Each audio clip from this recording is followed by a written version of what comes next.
So it's absolutely in the interests of the major parties to tell voters that voting for anyone except the major parties is a bad idea.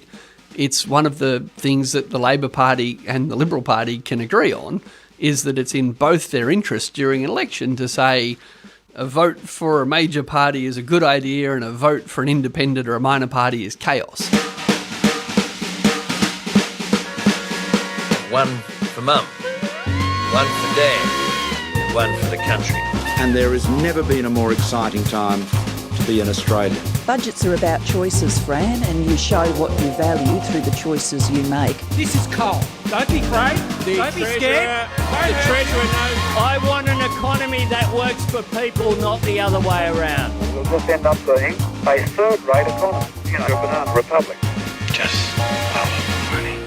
G'day and welcome to Follow the Money, the Australia Institute's podcast that explains economics, politics and policy in plain English. I'm your host, Ebony Bennett, Deputy Director at the Australia Institute. Like rowdy kids in the playground, Australia's politicians aren't known for playing well together. Pick it up in 2 weeks' time. Order! Mr. Speaker, give him a Valium. The Leader of the Opposition slept right through the critical vote. He was drunk and didn't come into the House. The Leader of the Opposition is the Mr. Potato Head of Australian politics. To have growling and dog noises coming from this side of the chamber while a female member in this place is on her feet. I will not be lectured about sexism and misogyny by this man. I will not. But sometimes, to get anything done, pollies of different stripes just have to share the spotlight. Sometimes they even have to share government. Well, it's taken 17 days, but tonight Australia has a new government.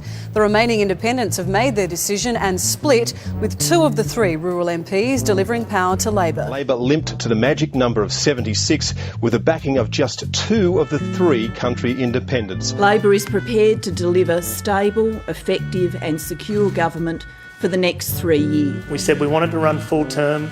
We want supply and confidence to be delivered. We want to get some things done for regional Australia. We want a reform agenda through the Parliament. We want a bit of parliamentary standards to lift and committee work to improve. There's so much fear-mongering around minority and coalition governments in Australia that you'd think they're basically unheard of. But on today's show, we're going to dig a little deeper and ask, are they really that rare? Are they all that bad?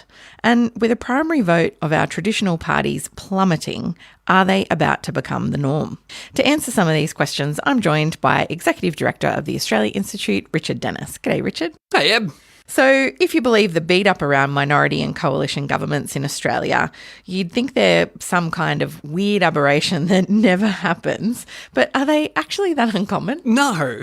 It's like because history, not a problem. Look, let's start with the fact that around the world it's very common. Around Australian states, it's very common, and even in federal parliament, obviously, the Liberal Party and the National Party are in a formal coalition, because without being in a coalition, they wouldn't have the numbers to form government ever. Now, that's a formal agreement. People know that going to the voters, but that's 2 separate parties working together for their own benefit or that of the nation. And of course, the Gillard government was, from a legislative point of view, a very, very successful government. It passed a lot of important, big pieces of legislation. So they've got a bad reputation, but obviously they're a product of the voting public. So the voters are wrong. The voters should read the newspapers more often.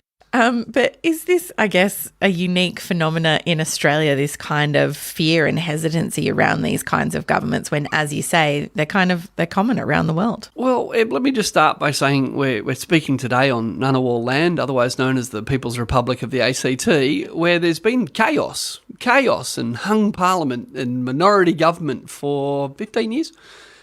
So far, so good. I don't know about you, but, my garbage gets taken away and the schools work and we have the highest average incomes in the country. So even though the entire press gallery lives in a hung parliament, in the chaos that is minority government, the message of hung parliament can't get anything done sort of dominates the narrative in Australia. It's not historically true. It's not true internationally. But the story of if a government has an absolute majority in the lower house, then somehow good government will happen. Somehow that story's just kind of taken off in the Australian political commentariat psyche, even though we've had majority governments that were terrible. And complete chaos. Like, I don't know, can anyone remember back that far? Scott Morrison had a majority in the lower house. And didn't do him a lot of good on a lot of All bills. the country. Yeah. So, sorry, I forgot your question, though.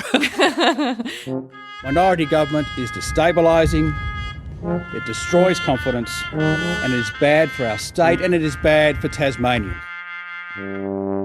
I guess I was asking, where this idea that they don't really work comes from. Is it just the media? Because people have voted for a minority government to happen. No, it's absolutely not just the media. The media are a part in this, but let me start somewhere weird. That's not like me. The big four banks would like everybody to compare the interest rates offered by the big four banks.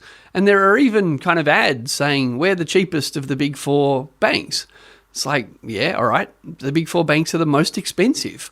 The old credit unions and building societies, lots of cheaper options than the big four.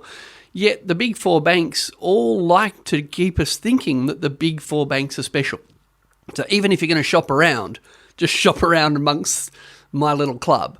So it's absolutely in the interests of the major parties to tell voters that voting for anyone except the major parties is a bad idea. It's one of the things that the Labor Party and the Liberal Party can agree on, is that it's in both their interests during an election to say a vote for a major party is a good idea and a vote for an independent or a minor party is chaos.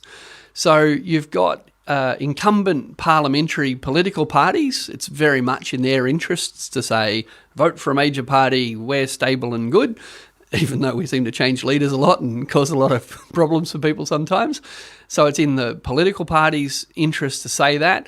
It's in powerful corporate lobbyists' interest to say that. If I've spent 10 years forming relationships with, powerful people in both major parties, or if I'm a former senior member of one party, then my lobbying skill in part comes from my privileged access to a particular group of people. And if all of a sudden Parliament's filled with all these independents and minor parties that I've never met and never heard of before, hang on, all of a sudden my skill, my access is not nearly as valuable. And then from the media point of view, I don't know, maybe some political commentators genuinely believe that voters get it wrong and that, countries like New Zealand are hopeless, or continents like Europe don't understand democracy, or, well, it might be a sincerely held view. But I think it's a lot harder for political commentators to stay across lots of independents and lots of minor parties and really think, well, how's this going to work in a complicated parliament? It's probably a bit easier to do simple political analysis when it's just two teams. Yeah. She made some spectacular mistakes, and her successes were never communicated convincingly. The greatest problem of all was that voters just stopped listening to Australia's first female Prime Minister.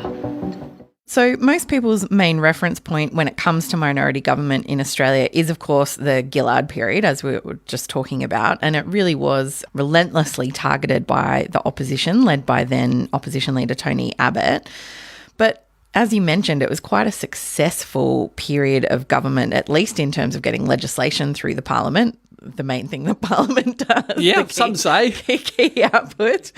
So what was the long-term impact of that period of government? So to be clear, they passed a carbon price. They created the National Disability Insurance Scheme and increased taxes to pay for it. They created a royal commission into abuse within the churches. So these were big controversial things that other parliaments hadn't managed to do. And if you just look at the raw numbers, the Gillard government passed lots of legislation. But let me make what I think is an important point. I don't think it's ironic that the Gillard government passed a lot of legislation.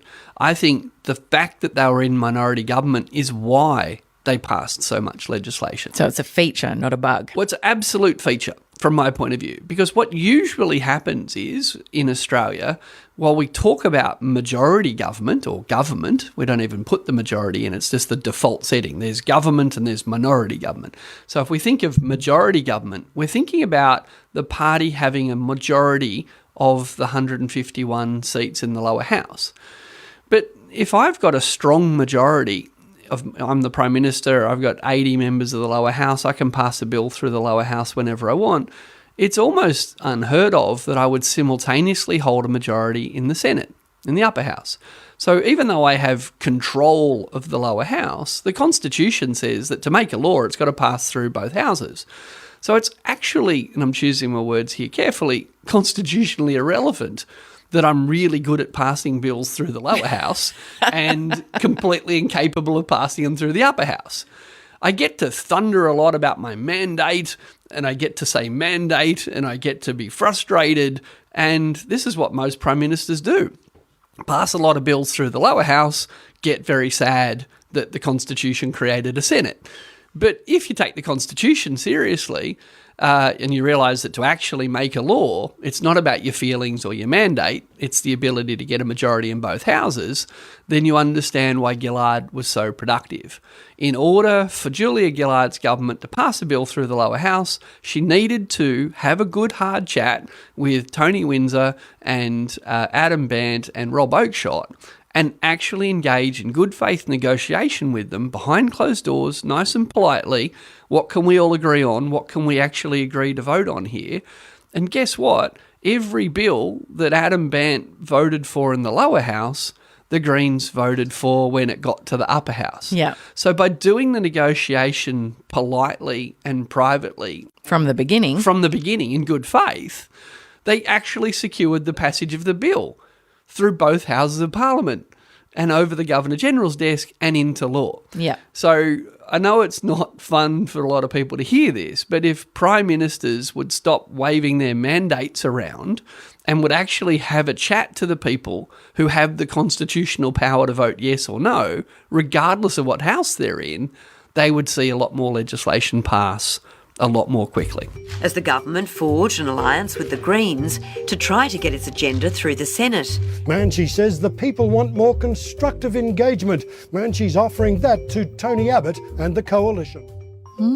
I've never really thought about it in those terms. That's why we listen to the podcast, Em. We're all learning stuff. But yeah, so it was absolutely not a coincidence. And there's nothing that stops a government, a Prime Minister that does have a majority in the lower house, from taking that approach. From taking that same approach with the Senate any day of the week. Yeah, I remember Jacinda Ardern, for example, had majority government, but kind of came with that spirit of, I'd like to bring everyone with me on this, yes, knowing that potentially she would go back into minority government in the future. I mean, that's the kind of forward planning we don't see much of in Australia. Well, I'll go one step further. Majority government is so rare in New Zealand that in a New Zealand election, if someone asked Jacinda or someone else, how will you work with the other parties? If someone actually trying to win votes in New Zealand said, I refuse to vote with other parties, it's not about other parties, it's about me and my mandate, voters would actually think, oh, there's not a lot of point voting for you because you're not going to play well with others. You're not going to, and the job in New Zealand, the default setting is that there'll be minority government. So it wasn't a surprise that that's how she behaved, because it was the default was they would wind back up in minority at some point. So why not keep being nice and respectful to people even when you don't, quote, need to? Yeah. Because if you are looking ahead, well, A, to get elected, you promised people you would work well with others, others in other parties, and she was smart enough to know that that's probably what the future held. I can categorically tell you the Labor Party will not be doing deals with the Greens to form government. We will not be doing deals with other parties to form government. So it strikes me that it's almost the complete opposite in Australia. And I'm just thinking now of Tassie's recent election. It's looking like it's going to be a minority Liberal government down there. But Labor has in the past, and actually both sides are guilty of doing this, go into an election kind of anticipating majority and absolutely ruling out any kind of deal with a minor party ahead of time. And in some cases, I think in the past, Labor has even chosen to not be in government rather than kind of work in coalition with a minor party. I mean, that's almost the complete opposite of that New Zealand approach.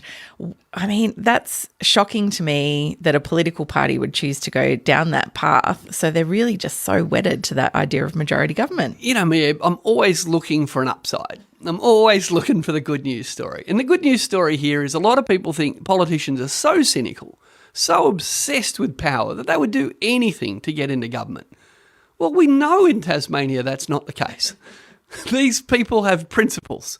Their principle of not playing with the Greens or other independents is stronger than their urge to be in government. So I suppose that's a good thing. Yeah. I don't think it's a good thing for democracy, but I think we should sort of look into that and think, okay, there are limits people have. They won't do anything to be in power.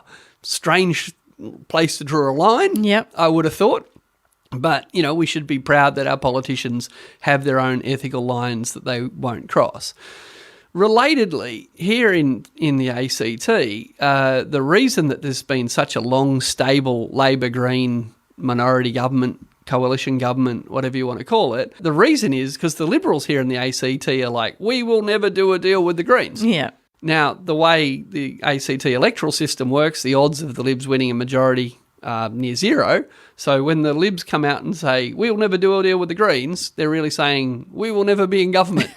And of course, everybody just shrugs their shoulders and thinks, well, good to know.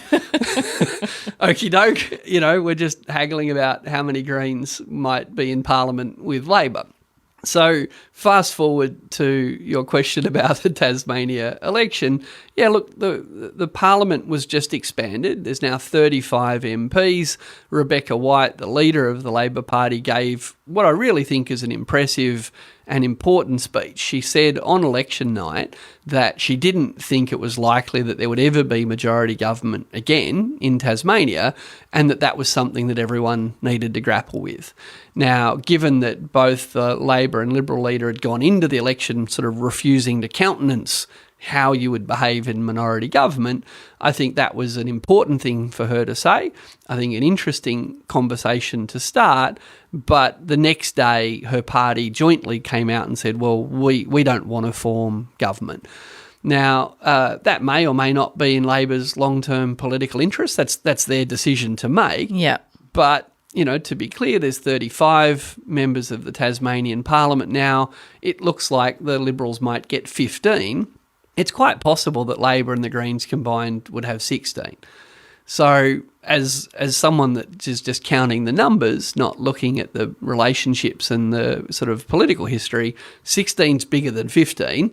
You would think that Labor and the Greens are in a pretty good place to start a conversation with the two independents or the three Jackie Lambie. You know, the numbers aren't decided yet, to be clear, but these are the numbers getting floated around.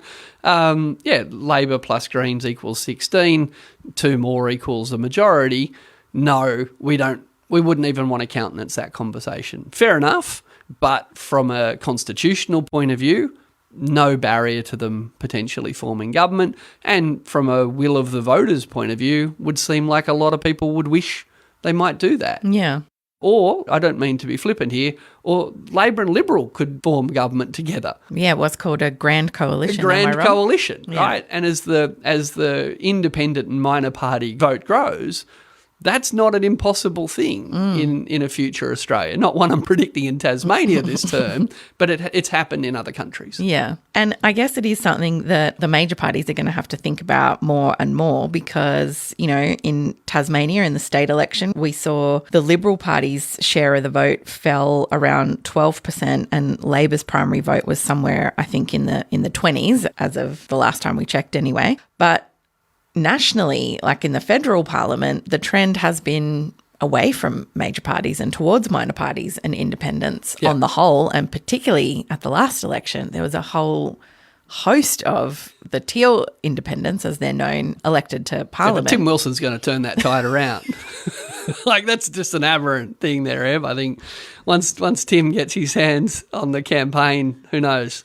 Next up, Parliament, back again. But look, you're right. The trend has been there for some time. And again, I think there's plenty in the major political parties, plenty in corporate Australia and plenty in the media who just want to at least slow that march down by linking that clear democratic preference to an outcome a lot of voters don't want: chaos, uncertainty, bad economic outcome. Some of the coalition's most outspoken moderate men are now gone, replaced with moderate women independent of the major parties. People for way too long have been feeling like they have been neglected, ignored and taken for granted, and people wanted to be genuinely represented. Our government wasn't listening to us, so we've changed the government. So Anthony Albanese, there's a big story from Phil Curry in the Financial Review talking about what Labor's strategy at the next election is likely to be. And it pretty much is flagging that stability and majority government, that Labor is the only government that's going to be, only party capable of forming majority government because the Liberals lost so many seats to independents at the last election. He's kind of saying that's going to be a key part of their message. But it's just not where the trend is going. It's not, but it's really clever because in some sense, I presume the main objective here is for Labor to say to Liberal voters, you won't be getting a Liberal government. Yeah. So given that you won't be getting a Liberal government, wouldn't you prefer a majority Labor government than chaos and insecurity with Greens and independents? So it's really clever from Labor. They're poaching Liberal voters there. It's very hard to see how Labor is saying to people who voted for Zoe Daniel or Sophie Scomps or Monique Ryan, it's hard to see Labor winning those votes back to them by saying, chaos and certainty. And also those seats are not actually going to be won by Labor anyway. Yeah. So, you always have to think hard. Why are smart people with lots of resources saying things that don't make a lot of sense? It makes sense. You just got to dig a little deeper. So, I think it's quite clear that the Prime Minister is saying, hey, swinging Liberal voters, you can't get yourself a Liberal, but you can have good old-fashioned stable majority government, so vote Labor.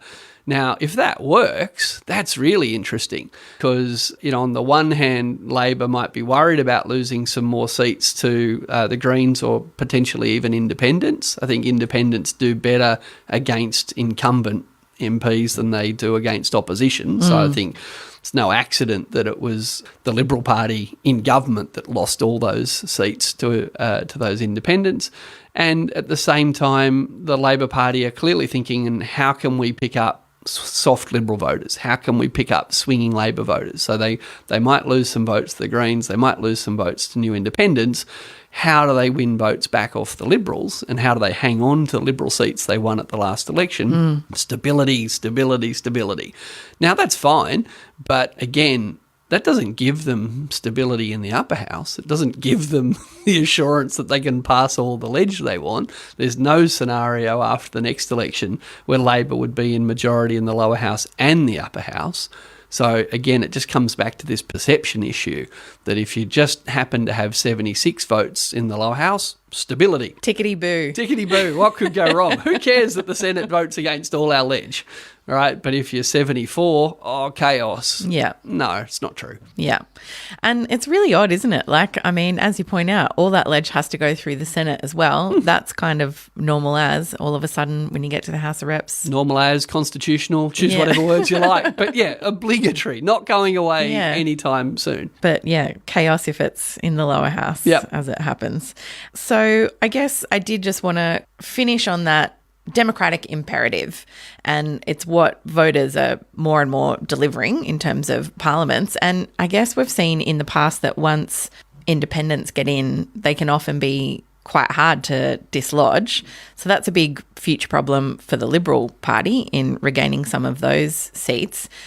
But if we follow that trend, potentially we're looking at other minor parties coming in, like we've seen the Jackie Lambie network come through, and potentially more independents where they normally used to pop up in regional and rural areas and things like that as well. Do you think that's the long-term trend we're looking at? Oh, it's certainly the trend we're on. I guess the hard job is for Labor and the Coalition to turn that around. They certainly haven't in the last couple of decades. I'd be surprised if there was a big break in that trend at this election. But look, to give you an example, Nicolette Buller went very close to unseating Paul Fletcher at the last election, and that's the sort of relatively leafy, wealthy Sydney seat of Bradfield. And Bradfield voted yes in the Voice referendum. I think the only Liberal-held seat in the country to vote yes. So, I think there's a good chance that independents can still pick up Liberal seats. I think there's a good chance that the right independent can win Labor seats and possibly even Green seats, because the thing about a good independent candidate, by definition, is they speak to a broad constituency within their electorate.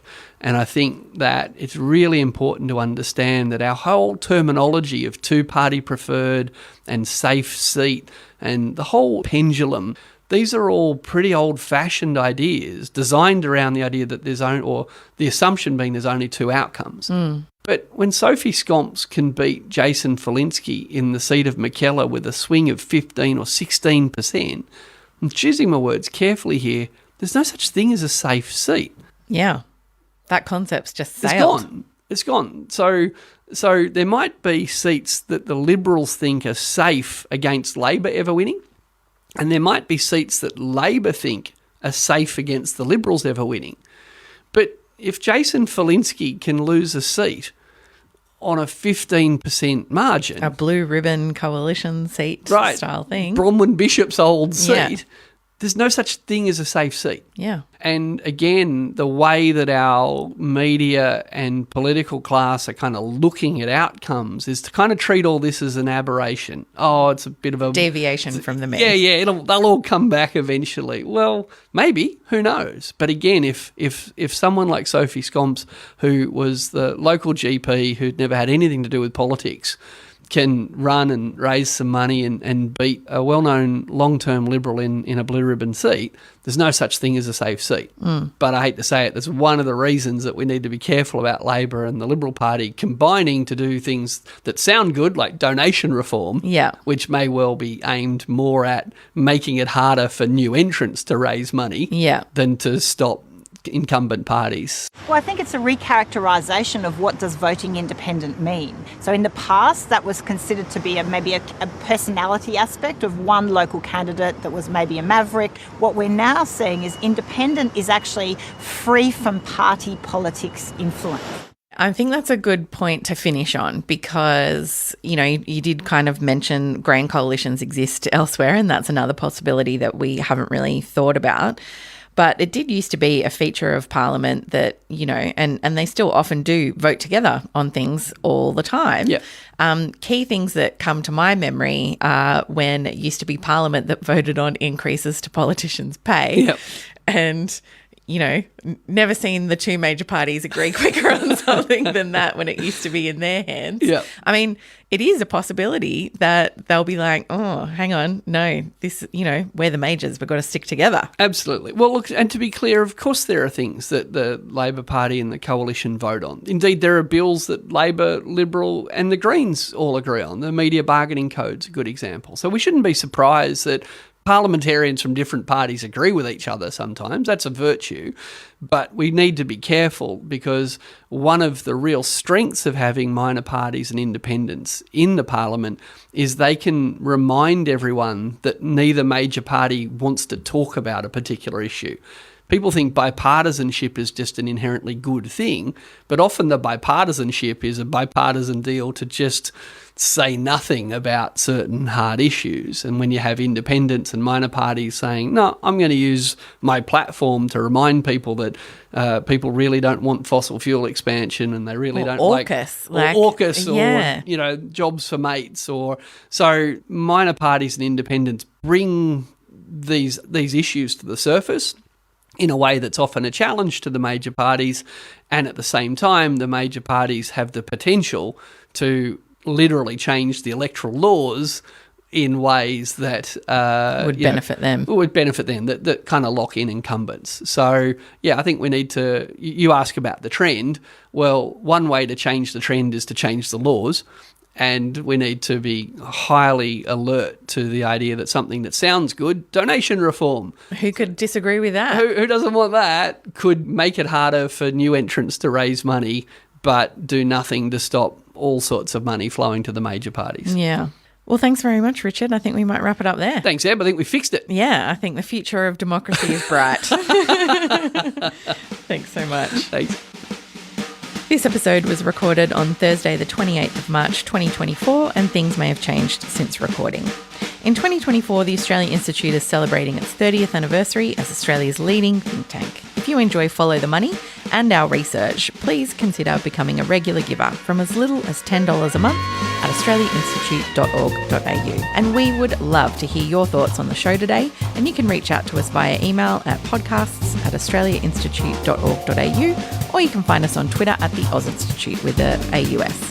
Our producer is Jennifer Macy, with additional editing by Emily Perkins. Our theme music is by Jonathan McFeet from Pulse and Thrum, with additional music from Blue Dot Sessions. I'm Ebony Bennett. Thanks for listening.